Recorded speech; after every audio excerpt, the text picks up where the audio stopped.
Hello, good afternoon everyone. Hi, मैं गीता। चलिए आज आपको बचे हुए रेशे के बारे में, कृत्रिम रेशे के बारे में बात जानते हैं। कृत्रिम रेशे यानी कि आर्टिफिशियल फाइबर। कृत्रिम रेशे वे होते हैं जिन्हें बनाने के लिए विभिन्न रासायनिक पदार्थों का इस्तेमाल यांत्रिक विधियों द्वारा रेशों का रूप दिया जाता है।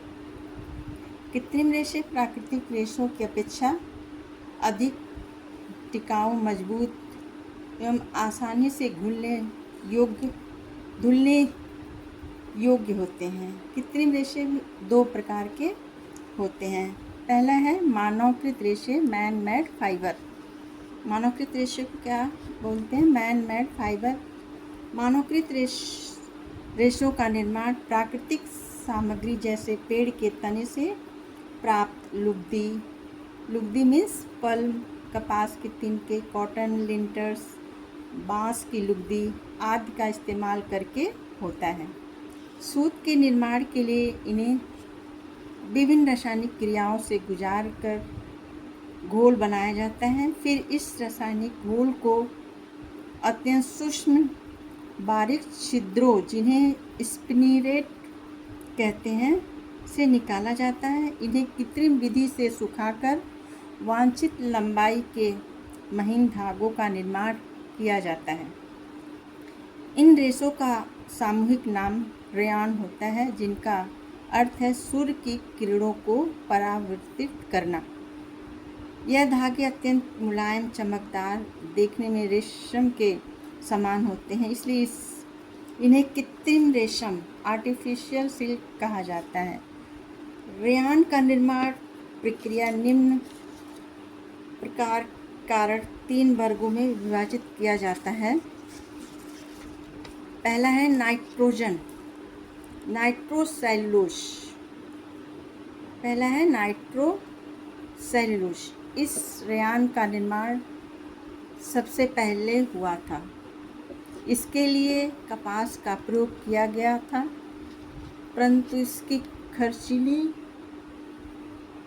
विधि की वजह से इसका प्रयोग कम ही होता है। इस विधि में कपास के छोटे रेशों, कॉटन लिंटर्स को नाइट्रिक अम्ल और सल्फ्यूरिक अम्ल से मिलाकर प्रतिक्रिया कराई जाती है।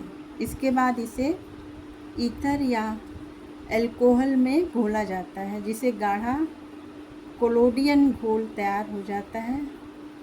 इस घोल को वांछित छिद्र वाले स्पिनिरेट से निकाला जाता है, जिससे सूक्ष्म, चमकदार, कोमल धागा प्राप्त होता है। अब पढ़ेंगे, दूसरा है विस्कस रेशा। इसका निर्माण बम्बू की लुगदी से होता है। बम्बू यानी कि बांस। इससे सुंदर वस्त्रों का निर्माण होता है। यह विधि कम खर्चीली होती है। यह विधि कम खर्चीली होती है। अधिकांश रेयान इसी विधि से बनाया जाता है। इस विधि में कपास, लिंटर्स, बांस तथा लकड़ी के गुदे पर कास्टिक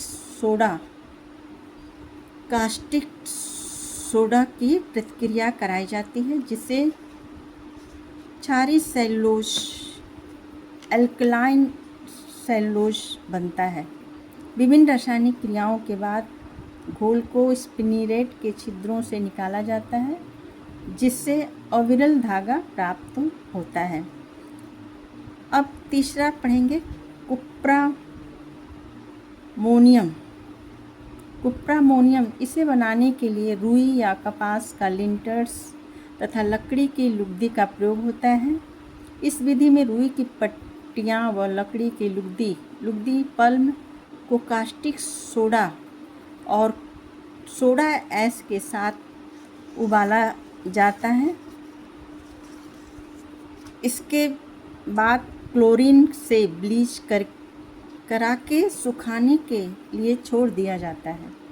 पुनः इन्हें अमोनिया व क्यूपेरिक ऑक्साइड के साथ मिलाकर घोल बनाया जाता है तथा स्पिनिरेट के छिद्रों से गुजार कर धागा बनाया जाता है। कॉपर ऑक्साइड तथा अमोनिया के नाम पर ही इसे कुप्रामोनियम रेयॉन रखा गया है। अब केमिकल यानी सिंथेटिक फाइबर के बारे में जानते हैं। प्राकृतिक रूप से तैयार रेशे रासायनिक या संश्लेषित कहलाते हैं। इन्हें प्राकृतिक रेशों की लेस मात्र की उपस्थिति नहीं होती। इनका निर्माण केवल कुछ तत्वों जैसे कार्बन, हाइड्रोजन, ऑक्सीजन से होता है। रासायनिक रेशे निम्न प्रकार के हैं। पहला है नायलॉन।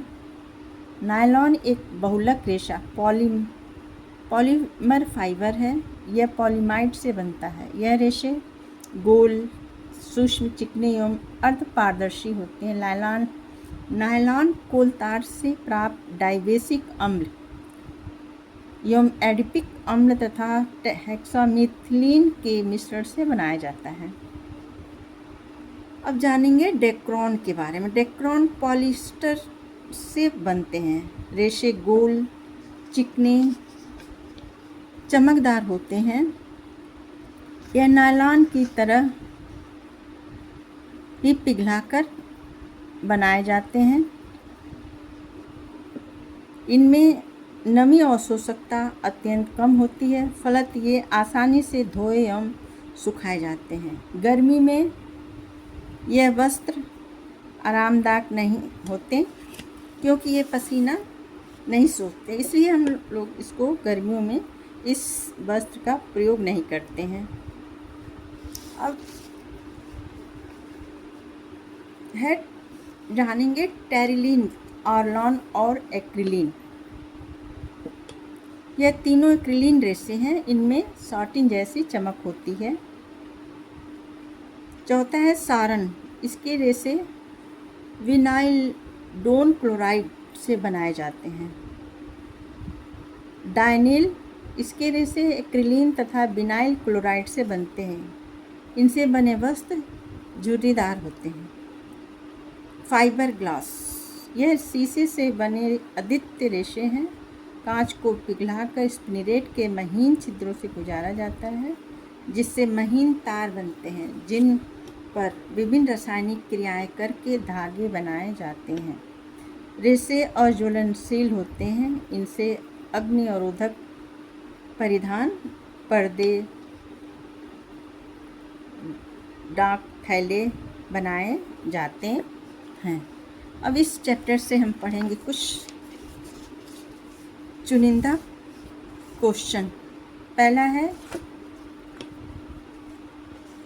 वनस्पत रेशों की मौलिक संरचना क्या होती है? इसकी मौलिक संरचना होती है सेल्यूलोज। दूसरा है कपास को क्या कहा जाता है? कपास को कहते हैं बीज वाले रेशे। तीसरा क्वेश्चन है लिनन के रेशे प्राप्त होते हैं फ्लैक्स के पौधे से। कोयार किस पेड़ से प्राप्त होते हैं?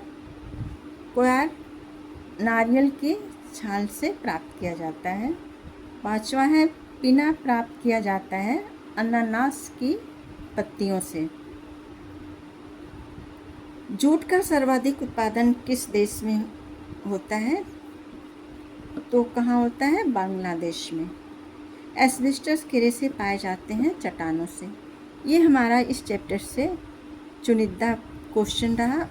आपको अगर ये वीडियो पसंद आएगा तो लाइक करिएगा, शेयर करिएगा, सब्सक्राइब करिएगा। कल मिलते हैं नेक्स्ट वीडियो में। तब तक के लिए गुड बाय।